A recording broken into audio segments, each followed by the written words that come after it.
Normal ভাষায় বলতে পারি যে আমাদের হাড়ের ডেন্সিটি কমে যায় বা হাড় আমাদের উইক হয়ে যাচ্ছে বা আমাদের হাড়ে ছিদ্র হয়ে যাচ্ছে, যেটা আমরা দেখি আমাদের বাড়িতে যে কার্ডগুলো থাকে ওটা যখন ঘুণ ধরে নেয় তখন আমরা দেখি কীরকম খুব ছিদ্র ছিদ্র হয়ে যায় তার ডেন্সিটিই কমে যায়, মানে তার ভ্যালিউ শেষ হয়ে যায়। আপনি তার উপর কোনো ভারী জিনিস রাখলেই সেটা কিন্তু ভেঙে যাওয়ার চান্সেস থাকে। এটাই আমরা নর্মাল ভাষায় বলতে পারি যে হাড়ের অস্টিওপোরোসিস। এবার আমি জিজ্ঞাসা করবো যে অস্টিওপোরোসিস অ্যাকচুয়ালি এই রোগটি হয় কেন, কারণটা কি? অস্টিওপোরোসিস দেখুন, একটা জিনিস রয়েছে, আমাদের শরীরের হাড় আমাদের একটা সবথেকে সলিড একটা সাবস্টেন্স। হাড় আমাদের একটা লিভিং টিস্যু, যেটা কিন্তু সবসময় আমাদের ওল্ড অ্যান্ড মানে পুরনোর সঙ্গে নতুনের সবসময় এক্সচেঞ্জ টিস্যু হতে থাকে।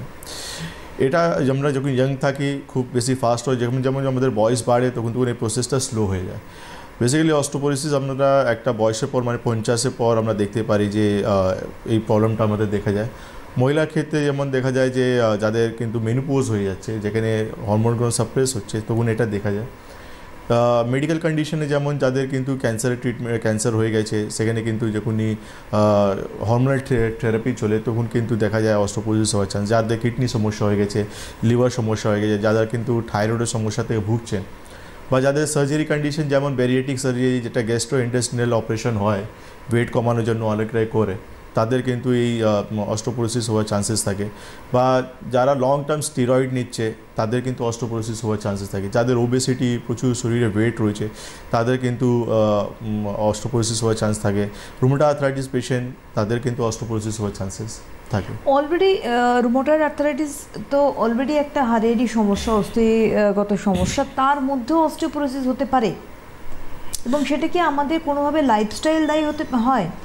দেখুন, আমি বললাম যে এটা তো 101% যে আমাদের লাইফে জীবনযাপন একটা কারণ তো রয়েছে, সঙ্গে কিন্তু মেডিকেল কন্ডিশন কিছু কিছু কারণ, যেটা আমি বললাম ক্যান্সার কেমন যে ক্যান্সার বললাম, তো ক্যান্সারে কী হয়, যেমন একটা মেল পেশেন্টদের যাদের পোস্টেড ক্যান্সার হয় তখন দেখা যায় সেখানে টেস্টোস্টেরনকে সাপ্রেস করা হয়, তো সেখানে দেখা যায় খুব তাড়াতাড়ি আমাদের হাড়ের অস্টিওপোরোসিস চলে আসে।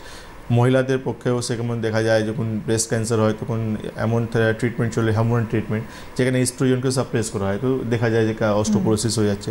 তেমনই মেনোপজ হয়ে গেলে দেখা যায়। তো মেডিকেল কন্ডিশন একটা জায়গায় রয়েছে, আর একটা রয়েছে আমাদের লাইফস্টাইল, যেভাবে আমরা সারাদিনে খান পান করছি, কতটা সূর্য আলো নিচ্ছি আমরা, কতটা এমন ভিটামিন ডি, ক্যালসিয়াম যুক্ত খাওয়া দাওয়া করছি, যেখানে কিন্তু আমাদের হাড়গুলো স্ট্রং থাকতে পারে। কেন কি আমাদের শরীরে প্রত্যেক টিস্যু, অর্গানস, মাসলস, হাড়, মাথা চুল বলুন বা স্কিন বলুন, সবারই কিন্তু আলাদা খাদ্য আছে।